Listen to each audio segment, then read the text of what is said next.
चलिए वो बता दें प्लीज।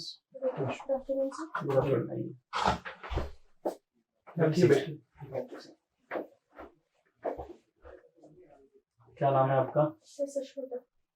बताइए थोड़ा अपने बारे में। Sir, my name is Sushmita. I come from Shivamogga, a town in district Firozabad. I have completed my graduation in 2016 BSc Mathematics from Dr. Bhimrao Ambedkar University, and since then I have been preparing for civil services. And I am compassionate, hardworking, and I am looking forward to be a civil servant. आपने बोला आप compassionate है, क्या मतलब है? So, compassion is the ability to be associated with the feelings or emotions of others. कोई example बता सकते हैं जो अपनी जिंदगी में जिसके कारण आपको ऐसा लगा और आप इस नतीजे पे पहुंचे कि आप कंपैशनेट हैं? Sir, family, friends और siblings, these are the main units जो हमें हमारे emotional intelligences और emotions का अच्छे से ज्ञान दिलवाते हैं। तो इनके भावनाओं को समझना, उनकी परेशानियों को समझना, उनमें उनका साथ देना, इन चीज़ों से मुझे लगा कि मैं compassionate हूँ। ठीक है, आप जब बात कर रहे हैं तो तीनों को एड्रेस कर सकते हैं। ठीक, सर पूछिए। जी, तो आप किस जिले से हैं? सर फिरोजाबाद। फिरोजाबाद उत्तर प्रदेश में पड़ता है? जी सर। अच्छा, उत्तर प्रदेश में कितने जिले हैं? सर 75। और कितने आपके एमएलएस कितने हैं यहाँ पे? सर एग्जैक्ट नंबर नहीं पता। अच्छा, उत्तर प्रदेश में हम जो पॉलिसी लेवल पे देखते हैं कि टूरिज्म को काफी बढ़ावा दिया जा रहा है, तो आपके जिले में या फिर आसपास के उस रीजन में अगर आपको कल डिप्टी कलेक्टर पद पे आप जाती हैं तो आप क्या पॉलिसीज अपनाना चाहेंगे जिससे टूरिज्म बढ़ सके? सर उत्तर प्रदेश में गोल्डन ट्रायंगल को प्रमोट किया जा रहा है जो आगरा, जयपुर और दिल्ली को कनेक्ट करेगा। फिरोजाबाद आगरा के पास ही है तो उससे हमें लाभ मिल सकता है। तो दूसरा हेरिटेज आर्क को भी बनाया जा रहा है जो कि लखनऊ, आगरा और वाराणसी को कनेक्ट करेगा। और सर ये NH2 फिरोजाबाद से पास करता है, तो रोडवेज से जो भी पॉलिसीज रिलेटेड है वो भी बाकी टूरिस्ट डेस्टिनेशन को जो एड्रेस कर रही हैं वो फिरोजाबाद। अच्छा, आपने NH2 बोला, NH2 कहाँ से कहाँ तक है? दिल्ली टू कोलकाता। दिल्ली टू कोलकाता, अच्छा। इसका कुछ ऐतिहासिक महत्व आपको पता है? ग्रैंड ट्रंक रोड से कनेक्टेड हो सकता है सर। अच्छा, तो आपका इंटरव्यू प्रयागराज जिले में हो रहा है, तो क्या यहाँ से ग्रैंड ट्रंक रोड जाती है, NH2 जाता है? प्रयागराज जी, सॉरी एग्जैक्ट नहीं है। अच्छा चलिए कोई बात नहीं। आपका ग्रेजुएशन में क्या सब्जेक्ट रहा है? BSc mathematics. मैथमेटिक्स। अच्छा, अगर मैं कहूँ कि आप मैथमेटिक्स का कैसे आप एडमिनिस्ट्रेशन से कैसे कनेक्ट कर सकती है, कैसे आपको मदद करेगा आपका जो सब्जेक्ट की नॉलेज है? जी सर मैथमेटिक्स कहीं भी प्रॉब्लम सॉल्विंग या एनालिसिस या फिर जहाँ भी पजल्स होते हैं वहाँ मैथमेटिक्स होता है। सर एडमिनिस्ट्रेशन एक ऐसी चीज़ है जहाँ प्रॉब्लम्स और उनके एनालिसिस की काफ़ी ज़रूरत पड़ती है, तो ये जो लॉजिकल और एनालिटिकल थिंकिंग जो मुझे साइंस और मैथमेटिक्स से मिली है उसको यूज़ में कर सकते हैं। अच्छा जी। अच्छा, एक चीज़ और बताइए, अभी एजुकेशन पॉलिसी जो है कुछ बदलाव हुए हैं उसमें? जी सर। अच्छा, तो उसमें हम देख रहे हैं कि जो साइंस सेक्टर है, साइंस स्टेम भी बोलते हैं, उसमें महिलाओं का या फिर जो फीमेल कैंडिडेट्स हैं जो है कम उसमें एनरोलमेंट्स है या फिर साइंस में कम रिसर्च पे है। आप उत्तर प्रदेश जिले से हैं, तो अगर मैं आपको कहूँ कि इसके क्या कारण है और क्या वे फॉरवर्ड इसमें आप बताना चाहिए, कैसे हम बढ़ावा दे सकते हैं? सर यूपी में वैसे भी महिलाओं की साक्षरता दर कम है पुरुषों के आपको मुकाबले। याद है क्या है? Sir it's around 56%।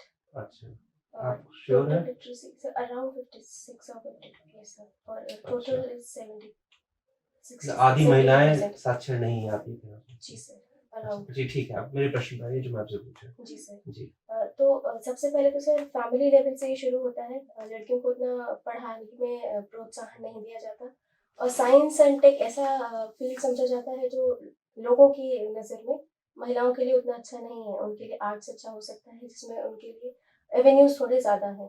तो दूसरा इंसेंटिवाइजेशन नहीं है। अगर महिलाओं को के लिए अगर साइंस और बीटेक कॉलेजेस में देखा जाए तो सर, और सर वे फॉरवर्ड के लिए इंसेंटिवाइजेशन कैसे दी, मैं समझ नहीं पाया इस बात को। इंसेंटिवाइजेशन जी कैसे दी है? सर देखिए, अगर हम आर्ट्स बैकग्राउंड से जाते हैं तो हमारे लिए जॉब अपॉर्चुनिटीज थोड़ी ज़्यादा है, जो कि हम घर और जॉब दोनों को बैलेंस करके आप चल सकते उल्टा हैं। नहीं बोल रही, आर्ट्स में ज़्यादा है कि साइंस में सर ज़्यादा? वो समस्या वो आप आराम से अपॉर्चुनिटीज समय लेके आप सोच के इसको बता सकती हैं। सर वो अपॉर्चुनिटीज जो हम जैसे कि सर टीचिंग फील्ड जी, जिसे हम आराम से अपनी जॉब और फैमिली दोनों को मेंटेन करके कर सकते हैं, जी।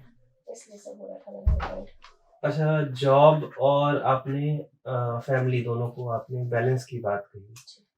तो आप जैसा आपकी जानती भी होंगी और आपने देखा भी होगा किसी अपने किसी सीनियर को या फैमिली में जो गवर्नमेंट जॉब्स में है, अगर आप उत्तर प्रदेश सरकार में डिप्टी कलेक्टर या डिप्टी एसपी के पद पे जाती हैं, तो ये तो 24/7 जॉब है, जहाँ तक आपको जानकारी होगी। तो ये कहाँ तक आप बैलेंस कर पाएँगी?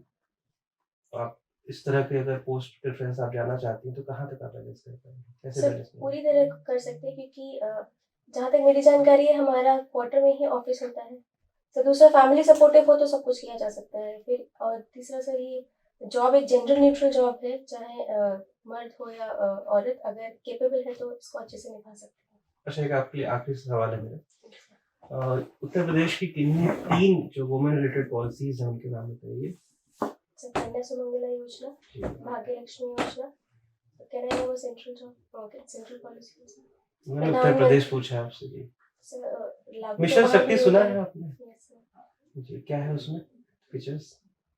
सर वुमेन रिलेटेड या डिफेंस रिलेटेड तो मिशन जो भी फीचर्स हैं। सर शक्ति mission in defence anti satellite mission था मिशन जिसमें शक्ति भी उत्तर प्रदेश गवर्नमेंट का एक था। आप नवरात्रा टाइम पे था और ये वुमेन के लिए सबसे बड़ी स्कीम रही है उत्तर प्रदेश सरकार। सर ये सारे स्कीम्स जो भी महिलाओं के लिए चलाई गई हैं, उनका एक इंटीग्रेटेड अप्रोच कह सकते हैं इसको। क्या आप गेस कर रही हैं? आप श्योर हैं इसमें? सर मैं गेस कर रही थी सॉरी। ओके, जी। Acha, so what is the literacy rate of female and male in India? Sorry sir exact figures याद नहीं। Acha, okay. And so you come from which district? Sir Firozabad. Firozabad. Can you tell me the districts surrounding Firozabad? Sir Firozabad is surrounded by Etawah, Maipuri, Hathras. Can you tell Etah. me north, south, with direction, proper direction? So the southern boundary is by Yamuna River of the Firozabad district. In the north, it is surrounded by Etawah and Manpuri, and in the west, it has Agra, and sir, in east, Etawah and Okay. So, and what are the major issues in 5 major issues in UP? sir, hunger, Hunger. poverty, Okay. lack of infrastructure. Is hunger a issue in UP or poverty is a issue? So both are correlated in one sense. Mm-hmm. So both are the major issues, Mm-hmm. and three I have those. So can you tell me any exact figure or any report which says that this number of people sleep hungry every day? Something, some data?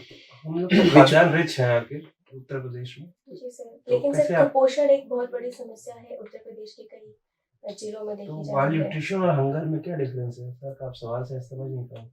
Sir मैं माल nutrition की बात नहीं कर रहा। आपने कहा hunger, yes sir. तो hunger मतलब आप एक कैसे बता रही हैं कि ये हंगर एक इशू है? एनी डेटा, एनी रिपोर्ट, कहीं कुछ ऐसा? सर मैं उसको माल न्यूट्रिशन से रिलेट करके बता देती हूँ। ठीक है, कोई नहीं, आगे बढ़िए और इश्यूज बताएं। Sir unemployment and sir labour issues. Labour issues, what kind of labour issue? Sir जैसे कि अभी कोविड-19 के बाद बहुत सारे माइग्रेंट्स वापस आए हैं, उनकी जॉब अपॉर्चुनिटीज उतनी नहीं है। सर उससे रिलेटेड वो अनएम्प्लॉयमेंट का पार्ट नहीं है। Yes sir. ओके, तो इसके मान लें आप जब डिप्टी कलेक्टर बनती हैं तो ये जो माइग्रेंट वापस आए, what solutions you will provide to tackle the issue of migration और अनएम्प्लॉयमेंट?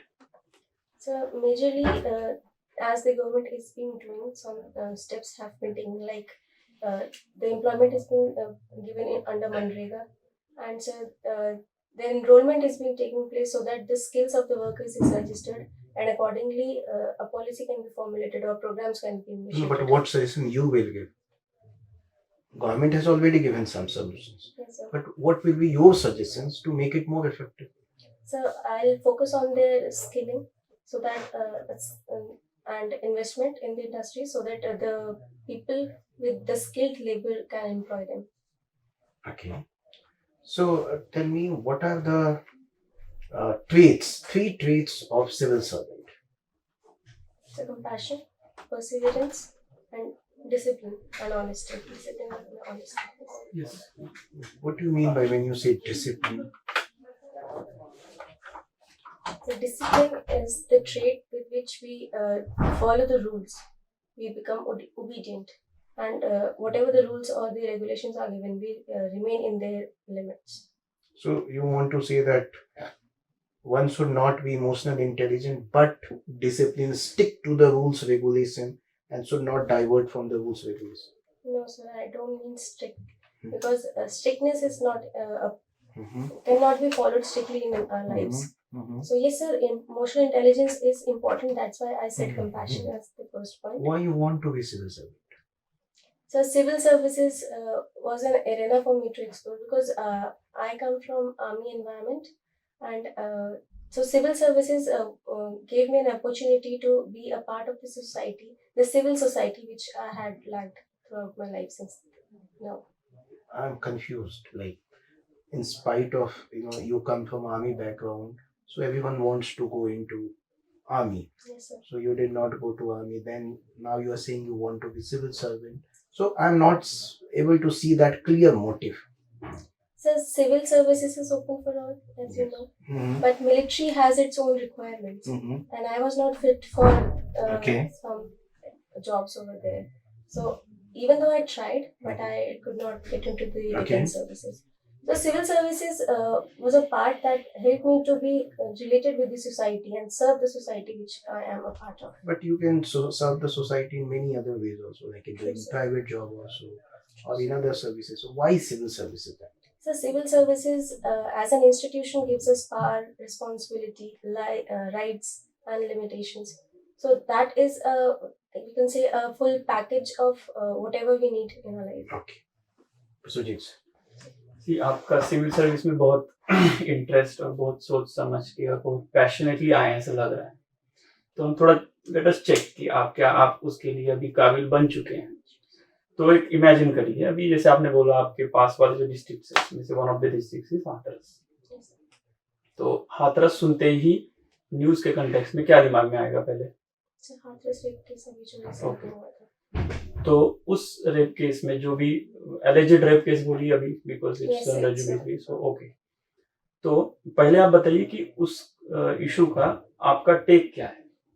मैं कुछ क्वेश्चन नहीं पूछ रहा, I am just asking, I am outsider, I am not a UP person, I am not Indian also, I just heard Hathras and I know that you are also from Hathras, so I would like to know कि क्या case है briefly, Shall I say it in English or Hindi? sir? whichever language you're comfortable with. Sir Hathras में कुछ case हुआ है जिसके according कुछ gang rape का मामला सामने आया है। सर इसमें लड़की की या जो भी विक्टिम थी उनकी रिक्वेस्ट को सुना नहीं गया, या जो उनके फैमिली मेम्बर्स का क्लेम है उसके अकॉर्डिंग समय पे नहीं दर्ज की गई, जिससे मामला काफ़ी बिगड़ गया और उनको मेडिकल ट्रीटमेंट भी समय पर नहीं मिल पाया, जिनसे उनकी मौत हो गई। ओके, और कुछ है जो मीडिया में ज्यादा मतलब नोटिस किया गया, including international media? So the caste factor that was included in the. Okay, good. One more thing, because you want to be part of the administration.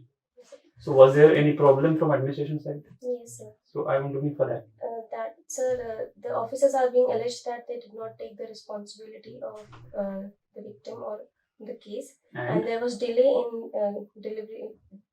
delivering the justice. And so the suspension was also in limelight. okay, so just imagine you are DM there or SDM, whichever post is applicable, and you come to know that the police officers there, they did not allow the dead body to be given to the family members.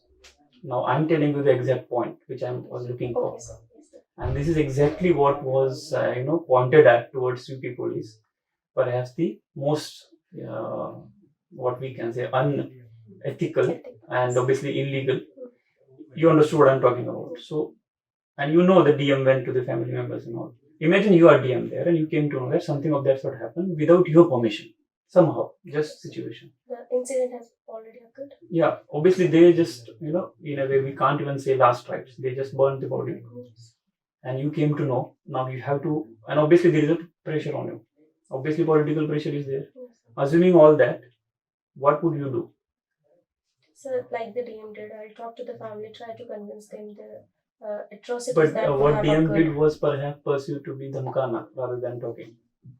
So that was his behavioral context. So then you said you will do the same thing what DM did.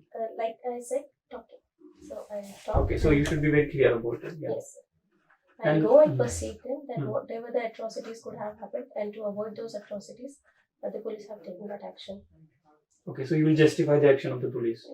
So I'll also look into the matter that if the police has done something, whether it was really a matter or was just a reason. Do you think that a poor victim, she's not a terrorist, Yes. she's not a political leader, a poor victim who is burned alive without giving to the family members, do you really think that there was a law and order issue? So that is the police perspective, I say. No, you are in charge of the police also, by the way, as a DM. So if the policeman or whatever the official there is, if he's taking the responsibility, then No, I why think would he must- take the responsibility? Ultimate responsibility is DM's responsibility. Sir अगर वो कह रहा है कि responsible अगर law and order बिगड़ जाता है और वो एक रिस्पॉन्सिबल पोजीशन पे बैठ के ये कह रहा है तो उनकी भी बात सुननी रिस्पॉन्सिबल चाहिए। पोजीशन पे बैठ के बहुत इररिस्पॉन्सिबल काम तो लोग करते हैं, आपको पता ही है, and all the more in UP and almost now it is like all the police officers almost are being suspended by the CBI court. So I perhaps आपको पता नहीं है इसलिए आप बोल रहे हैं, तो आप मतलब आप क्या बोल रहे हैं कि जो पर्सन वो काम कर रहा है, पुलिस ऑफिसर है, उसकी जिम्मेदारी है. What about your responsibility? Just to It's follow my- him. No sir, it's Then? mine too. My responsibility is to check कि उसने अपना काम ठीक से कैसे किया चेक किया है है, कि नहीं। कैसे चेक करेंगे इस केस में? सर उनकी रिपोर्ट फाइट पढ़ के कि जो भी उन्होंने अगर रीजन दिए वो कितने जस्टिफाइड है। Okay. तो आपको क्यों लगता है कि women crimes against women generally not just rapes overall, because वो रोमियो स्क्वाड वगैरह भी उसी के लिए लाए गए थे, क्यों विमेन जो है यूपी की सेफ फील नहीं करती? Sir I think it starts from the family, जहाँ से डिस्क्रिमिनेशन स्टार्ट हो जाता है between a girl and a boy. Sir तो वहाँ से ही मेंटालिटी डेवलप हो जाती है that we are inferior then the boys in the family. They are more independent and they have the liabilities to do whatever they want to do. And we have some limitations on ourselves that, okay, after a certain limit, we don't have to go, or certain time, we have to come back to houses. Then, sir, the society plays a very vital role. Like if some victim is if she is being harassed or something, then some of the people start to justify the actions of the men or the boys. Whereas women should be encouraged that yes, you can go or whatever you want to do, you should do. Okay, so आप बोल रहे हैं कि समाज के जो restrictions है women पे, इसके कारण there is a discrimination happening. Sir restrictions नहीं, रिस्ट्रिक्शंस तो ठीक भी होते हैं सर, लेकिन जो रिस्ट्रिक्शंस ठीक होते हैं, सर एक हद तक ठीक हो सकते हैं because we all have our limits to do. तो रिस्ट्रिक्शंस में इक्वालिटी चाहिए या नहीं चाहिए? ये सर बिल्कुल चाहिए। उदाहरण बताइए. सर अगर हमें कोई चीज करने की इजाजत नहीं है तो वो चीज जेंडर न्यूट्रल होनी चाहिए। If something is wrong, that उदाहरण should be बताइए wrong का. for both. उदाहरण सर any civil or उदाहरण any इस criminal. उदाहरण सर जैसे मान लीजिए चोरी करना अगर मना है तो वो वो दोनों के लिए रिस्ट्रिक्शन मना नहीं है। है, इट्स इलीगल. सर ठीक है, तो कोई रिस्ट्रिक्शन ले लेते हैं, जैसे सर वही 7 पूछ बजे रहा के बाद घर से बाहर जाना मना है तो दोनों के लिए मना होना चाहिए। तो आपको क्यों ऐसा लगता है कि अगर रिस्ट्रिक्शन करना है तो दोनों पे करिए, इससे अच्छा ये नहीं है कि फ्रीडम देना है तो दोनों को दीजिए? सर फिर वहाँ सिक्योरिटी इशू आ जाता है। सर अनहोनी तो किसी के साथ भी हो सकती है, अगर हम समय से अपने काम को अच्छा करके डिसिप्लिन में रह के, और जो भी अगर मम्मी पापा जो भी या फैमिली मेंबर्स जो रिस्ट्रिक्शंस लगा रहे हैं उनकी बात मानने में सर अगर कोई बुराई नहीं है तो उन्हें माना जा सकता है। तो आपके हिसाब से यूपी में रहना है तो 7 बजे घर में रहना है? No sir, it was just an example. No, example should not be so fictitious that it cannot be applied to the reality. Example मैं बुक से नहीं पूछ रहा हूँ आपको, रियलिटी में एग्जाम्पल कोई ऐसा रिस्ट्रिक्शन बताइए जो सही है. आप बोल रहे 7 बजे आना. फॉर एग्जांपल हाँ. ओके ठीक है। See, if I'm asking example of sweet, you cannot give example of samosa because it is food. Yes It has to be sweet. Motichoor का लड्डू बोल सकते हैं ओके जो स्वीट है एक्चुअली में, दूसरा एग्जांपल थोड़ा सोच के पानी पीने चाहिए तो, क्योंकि आप टाइम नहीं दे रहे हो खुद को, आप रिएक्ट कर रही हैं। आराम से बोलिए, कोई दिक्कत नहीं है। आराम से टेक योर टाइम, अगर चाहिए तो पानी बोलिए, बोलिए, ऐसे कोई दिक्कत नहीं है। ठीक है, आप सोच के बताइए सर की बात आराम सोच के बताओ। कौन सा रिस्ट्रिक्शन जो आप बोल रहे हैं कि दोनों पे होना चाहिए, एग्जाम्पल के तौर पे ये है। सर मेरा कहने का मतलब यही था कि अगर कोई चीज़ हमें सेफ और सिक्योर रखती है तो उस रिस्ट्रिक्शन को मानने से कोई बुराई नहीं हो सकती। उदाहरण नहीं आपका, ठीक है छोड़िए। Sorry. आपने बोला मैथमेटिक्स, मैथमेटिक्स को आप ब्रीफली, मुझे कुछ पता नहीं मैथमेटिक्स का, ठीक है, तो आप मुझे ब्रीफली कैसे बताएंगे what is mathematics? So mathematics is a language in which anyone can communicate without having the same idea or same language. Like if I know the maths and you also know the maths, then for both of us 2 plus 2 will be 4. So it's a universal language. And mathematics वहाँ हर जगह है जहाँ puzzles हैं. So like I already said. और एक चीज आपने बीच में बोली कि घर और ऑफिस, जॉब और घर दोनों मैनेज मतलब करना, बैलेंस कर हो जाता है गवर्नमेंट जॉब में। आपको क्या लगता है आपके, हाँ बोलिए, आप कुछ बोलना चाहते हैं उस पर? सर किसी भी जॉब में हो सकता है। हाँ, Not per se government. हाँ, मेरा सवाल अलग है। जी। क्या आपके भाई या आपके कोई मेल दोस्त को भी ये सवाल होता है दिमाग में? Yes sir. होता है कि घर और फैमिली बैलेंस होना चाहिए। जी सर। अभी लास्ट क्वेश्चन आप मुझे बताइए कि आप, क्योंकि आप बहुत इंथुजियास्टिक है सिविल सर्विस में आने के लिए, आपका बैकग्राउंड भी गवर्नमेंट सर्विस का है, भले आर्मी का है, बट आपको पता है चीज़ें, तो आपको एक मौका दिया जाता है कि आपने बहुत सारे प्रॉब्लम सर को बताए कि हंगर इशू है, कौन से प्रॉब्लम पे आप काम करना चाहेंगे? Sir rural development. Rural development was not the issue in the list of what Right. issues. Yes sir. But I am asking about from the list of issues that you told. So I'll work on malnutrition. Okay, कैसे? Sir जैसा कि देखा जा रहा है काफ़ी districts में भले ही पीडीएस की सुविधा है लेकिन अनाज ठीक समय पे ना पहुंचना या खाना प्लेट में बैलेंस डाइट का ना होना ही कुछ समस्याएं हैं malnutrition से। सर मैं इंश्योर करूँगी कि जो भी स्कीम्स चलाई जा रही हैं सरकार द्वारा वो समय से पहुंचे जो भी लाभार्थी हैं उनके पास। Okay, don't you think it's cliche answer कि मैं सब ठीक कर दूंगा तो ठीक हो जाएगा, बट क्या करोगे तो ठीक हो जाएगा? अच्छा, प्रायोरिटी हमारी यही होनी चाहिए कि जो ऑलरेडी अवेलेबल रिसोर्सेज है हमारे पास उनको अच्छे से यूटिलाइज किया जा सके, क्योंकि सर बाहर से कुछ करने के लिए more resources are required, instead what we already have resources utilizing them better is can be a good idea. ठीक है, आप हंगर इशू, मैंने आपको पूछा कि उस इशू पे कैसे काम करोगे, आपने ये नहीं पूछा कि as what role, am I asking about SDM or DM or secretary food and civil supply, or I'm asking about secretary home? So like you said, if I am in a government job, any post that I'll be holding has some responsibilities, and if that is related to hunger, I will be doing my responsibility, so implementing that. Okay, I would like you to take imagine some role, maybe secretary food and civil supply. Now you tell what will you do. So I don't have the clear knowledge about the powers or the things that secretary can do, but I think the policy formulation is the foremost steps. Okay, yeah. Thank you. Thank you.